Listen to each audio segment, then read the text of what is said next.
ایک دن میں نے اپنے استاد سے کہا کہ میں نے کتاب پڑھی لیکن مجھے اس میں سے کچھ یاد نہیں رہا۔ استاد نے سامنے پڑی ہوئی تھال میں سے ایک کھجور کو اٹھایا اور میری طرف بڑھاتے ہوئے کہا اسے کھا لو۔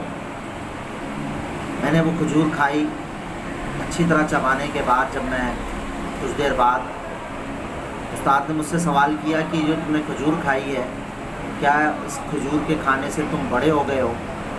میں نے کہا نہیں، ایسی تو کوئی بات نہیں ہے۔ تو کہنے لگے کہ یہ کھجور جو تمہارے جسم کے اندر گئی ہے نا، یہ تمہارے جسم کا حصہ بنی ہے۔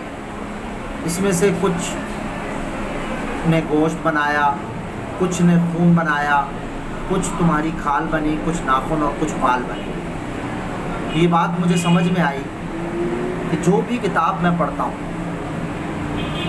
وہ کتاب کا کچھ حصہ میری لغت میں اضافہ کر دیتا ہے، اس میں سے کچھ حصہ میری معرفت، میری معلومات، میرے علم میں اضافہ کر دیتا ہے، اس میں سے کچھ حصہ میری زندگی سنوار دیتا ہے، میرے اخلاق سنوار دیتا ہے۔